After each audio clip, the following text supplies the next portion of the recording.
আমাদের আজকের lesson unit 1 Tereshkova, Valentina Tereshkova, যিনি ছিলেন একজন রাশিয়ান মহিলা, রাশিয়ান নারী।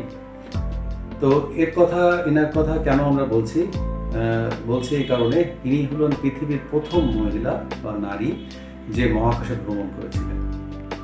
তবে শুধু উনি যে প্রথম নারী হিসেবে নাম করেছেন বা প্রথম নারী হিসেবে পৃথিবীর বিখ্যাত তা না, ওনার শৈশব বা ওনার চেষ্টা, ওনার প্রচেষ্টা, ওনার যে অনুসন্ধিৎসা, জ্ঞানের প্রতি তার যে আগ্রহ, এই সমস্ত কারণেও কিন্তু সে একটা এক্সাম্পল বা একটা উদাহরণ হিসেবে আমাদের কাছে রয়ে গেছে।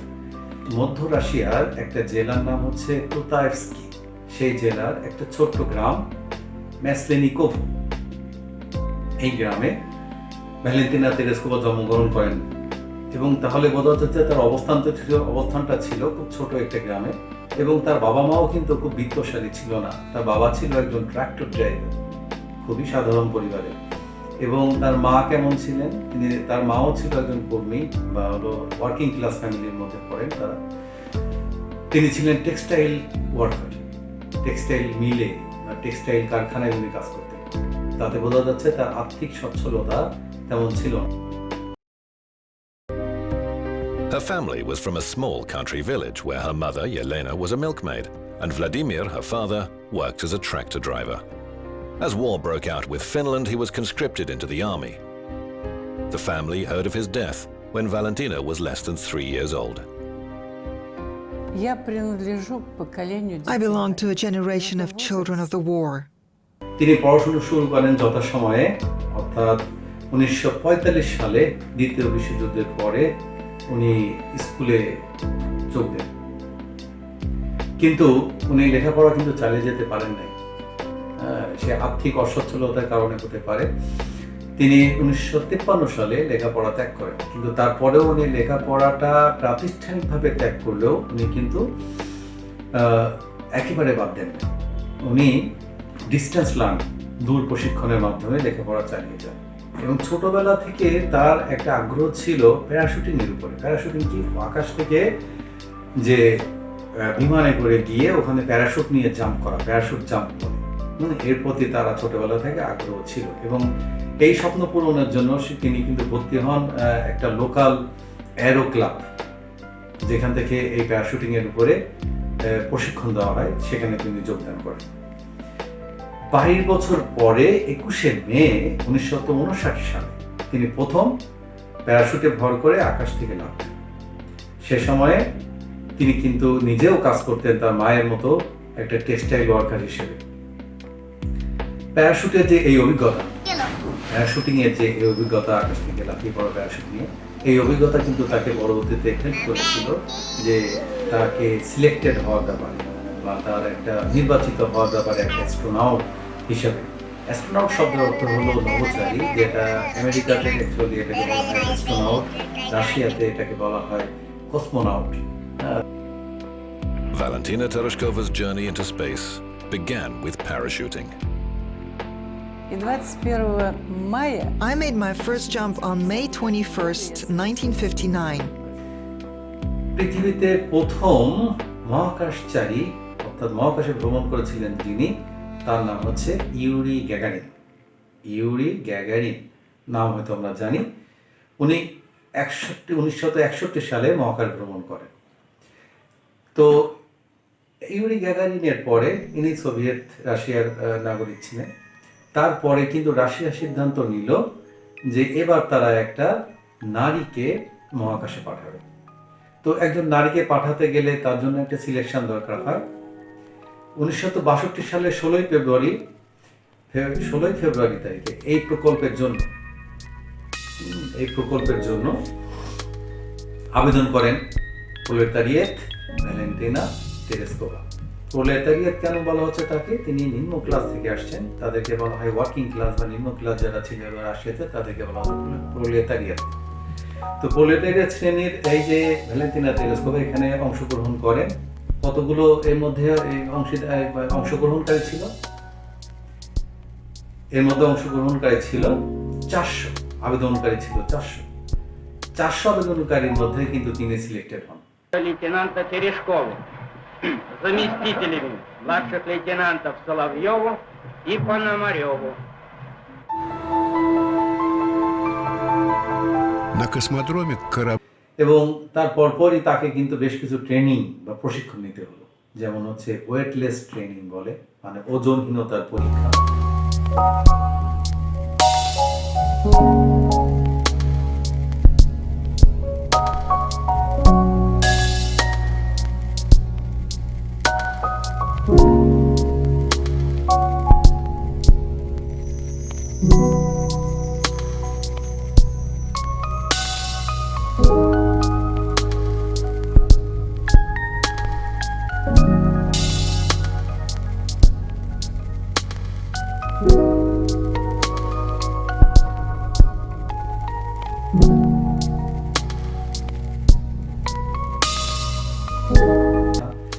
তারপরে সেন্ট্রিফিউজ টেস্ট, কেন্দ্রীভূত হয়ে ঘোরা।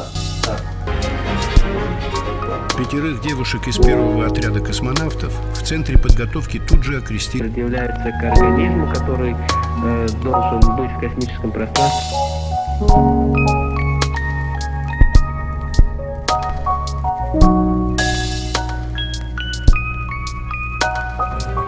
One of the most demanding tests was the centrifuge. With its extreme G-forces, not all of them would pass. Test, তারপরে প্যারাশুট জাম্পিং, এটা তো আছেই, মিগ, এমআইজি, 15 ইউটিআই জেট বিমানের থেকে লাফ দেওয়া প্যারাশুট বা এটা পরিচালনা করা। তো এগুলো ছিল রকেট তত্ত্ব, তারপরে হলো রকেট ইঞ্জিনিয়ারিং, এসব ব্যাপারেও তাকে কিন্তু প্রশিক্ষণ নিতে হয়েছে। 14 জুন 1963 সালে 14 জুন তারিখে ভস্তক 5 সফলভাবে উড্ডয়ন করে। The mission would begin with Bukovsky aboard Vostok 5. উড্ডয়ন করে। এরপরেই কিন্তু তেরেস্কোভাকে বলা হয় প্রস্তুতি নিতে তার ফ্লাইটের জন্য। 1963 সালে 14 জুন তারিখে মহাকাশে উঠে যায় ভস্তক। And then Tereshkova would blast off with Vostok 6. On June the 14th, 1963, at 5 p.m. local time, Valery Bukovsky flew into space. তাহলে 2 দিন পরে 16 জুন তারিখে তেরেস্কোভা এবং তার সাথে যে কসমোনাউট ছিলেন তাদের দুজনকে পোশাক পরিয়ে মহাকাশে ওঠার জন্য যে বিশেষ পোশাক পরানো হয় সেটা পরিয়ে তাদেরকে রকেটের ভিতরে সিল করে দেওয়া হয়। এবং সিল করার জন্য তাদেরকে ওখানে নিয়ে যাওয়ার জন্য বাসে করে নিয়ে যাওয়া হয়, সেটা বলা আছে। সিল করে দেওয়া হয় এবং সিল করার জন্য তাদেরকে ওখানে নিয়ে যাওয়ার জন্য বাসে করে নিয়ে যাওয়া হয়, সেটা বলা আছে। এবং সেখানে তাদেরকে কিন্তু হলো তাদের জীবন রক্ষাকারী সরঞ্জাম, তারপরে হলো যোগাযোগ ব্যবস্থা, এগুলো কিন্তু টেস্ট নেওয়া হয়।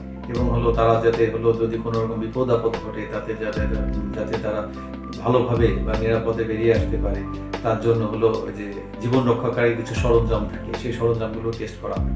টেস্ট করে তাকে ভস্টক 6 এর মধ্যে সিল্ড করে দেওয়া হয়, আটকে দেওয়া হয়। এরপরে 2 ঘন্টা ধরে চলে। তো এটা ছিল তার সফল যাত্রা। যদিও এটা তার ছিল প্রথম যাত্রা, তারপরে সে অনেক সাহসিকতা দেখিয়েছে। কিন্তু প্রথম দিকে কিন্তু তার কিছু শারীরিক অসুবিধা হচ্ছিল, যেমন বমি বমি ভাব।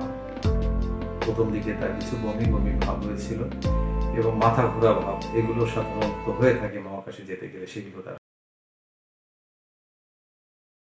Shouting triumphantly. As the flight began, she was unable to switch to manual control. But after 3 days, the world greeted the first woman cosmonaut. তিনি 48 বার পৃথিবী প্রদক্ষিণ করেন। সকল আমেরিকান নভোচারীরা মিলে সর্বমোট যে সময় পর্যন্ত যতটুকু সময় মহাকাশে ছিল, তেরেস্কোভা কিন্তু এক ফ্লাইটেই তার থেকে বেশি সময় মহাকাশে অবস্থান করে। We need young, strong girls in good shape so we can train them for the flight within 5 to 6 months. The main reason for such rapid training is to leave the Americans behind. তার বেশিরভাগ সময়ে তিনি হলো যে হিসাব রেখেছিলেন, তার যে ফ্লাইট লগ হিসাব তিনি রেখেছিলেন, এবং তিনি কিন্তু হলো যে ওখান থেকে দিগন্তের ছবি তোলেন। দিগন্ত হলো আমরা যাকে বলি হরাইজনের ছবি তোলেন, এবং সেখান থেকে ছবিতে আমরা নতুন বিজ্ঞানীরা একটা নতুন কিন্তু লেয়ার পেয়ে যান মহাকাশে, সেটা হলো অ্যারোসোল লেয়ার। এটা আবিষ্কৃত হয় ওই ছবি থেকে প্রথম। ভস্টক 6 ছিল, ভস্টক যে একটা সিরিজ এর শেষ ফ্লাইট। তাহলে এর আগে ছিল ভস্টক 1, 2, 3, 4, 5। ভস্টক 5 এর 2 দিন পরে ছেড়েছিল ভস্টক 6, এবং এই ভস্টক 6 ছিল ভস্টক এই যে সিরিজের শেষ ফ্লাইট। ভস্টক 5 এ নভোচারী কে ছিলেন ভ্যালেন্টিনা। তিনি একই কক্ষপথে 5 দিন ভ্রমণ শেষে তেরেস্কোভা অবতরণের 3 ঘন্টা পরে অবতরণ করেন। এই দুই মহাকাশ একে অপরের দিকে একই বিন্দুতে 5 কিলোমিটারের মধ্যে অতিক্রম করে। তেরেস্কোভা মহাকাশ মহাশূন্য থেকে বিকভস্কি ও সোভিয়েত নেতা ক্রুশেভের সঙ্গে রেডিওর মাধ্যমে যোগাযোগ করেন। That very day, Tereshkova spoke to Soviet leader Nikita Khrushchev. All systems are working perfectly. I feel excellent. I can hear you very well. Your call signal is Seagull, but let me call you simply Valentina. Valentina, I'm very happy and proud that our girl, a girl from the Soviet Union, is the first woman to fly to space and to operate such cutting-edge equipment.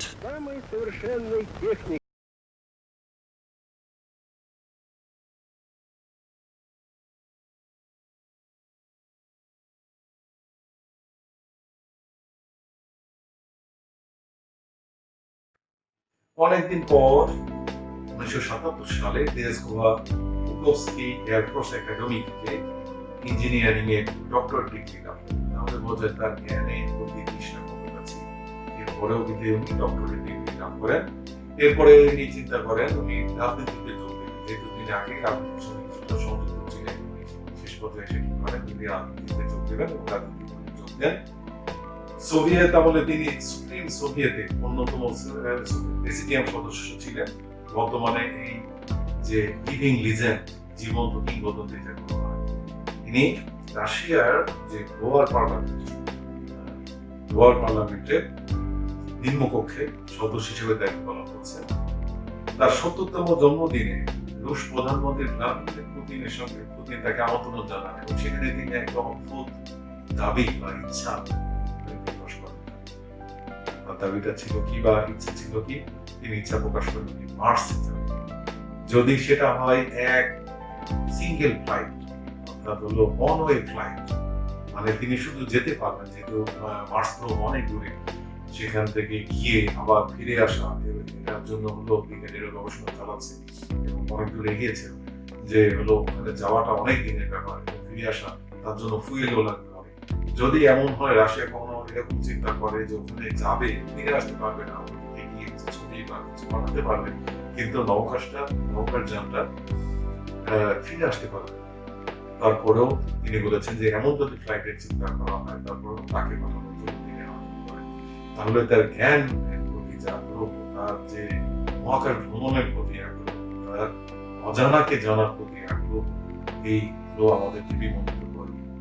এই জন্যই পৃথিবীকে তিনি তার নাম লিখিয়েছেন প্রথম নারী যে মহাকাশ ভ্রমণ করেন।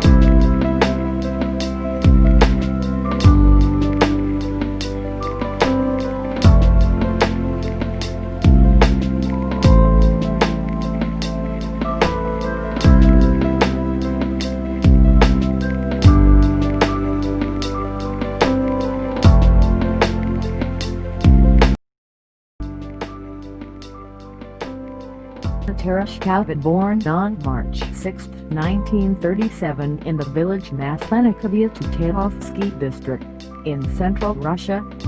Tereshkova's father was a tractor driver and her mother worked in a textile plant. Tereshkova began school in 1945 at the age of 8, but left school in 1953 and continued her education through distance learning. She became interested in parachuting from a young age, and trained in skydiving at the local Aero Club, making her first jump at age 22 on May 21, 1959. At that time she was employed as a textile worker in a local factory. It was her expertise in skydiving that led to her selection as a cosmonaut. After the flight of Yuri Gagarin, the first human began to travel to outer space in 1961, the Soviet Union decided to send a woman in space. On February 16, 1962, proletariat Valentina Tereshkova was selected for this project from among more than 400 applications. Tereshkova had to undergo a series of training that included weightless flight, isolation test, centrifuge tests, rocket theory, spacecraft engineering, 120 parachuting jumps and pilot training in mid-15 UDL jet fighters. Since the successful launch of the spacecraft Vostok 5 on June 14, 1963, Tereshkova began preparing for her own flight.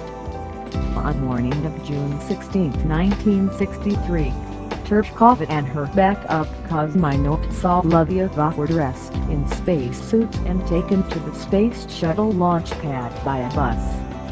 After completing her communications and life support checks, she was sealed inside Vostok 6. Finishing a 2-hour countdown, Vostok 6 launched faultless.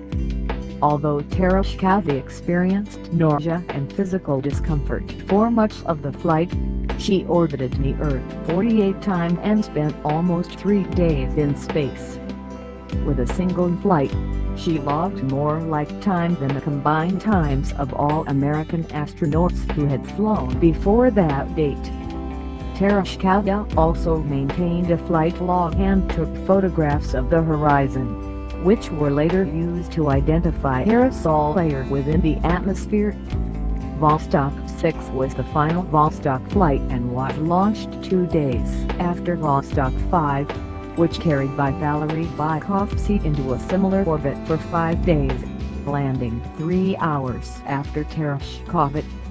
The two vessels approached each other within 5 kilometers at one point, and from space Tereshkova communicated with Vykovsky and the Soviet leader Khrushchev by radio. Much later, in 1977, Tereshkova earned a doctorate in engineering Zhukovsky Air Force Academy. Afterwards she turned to politics.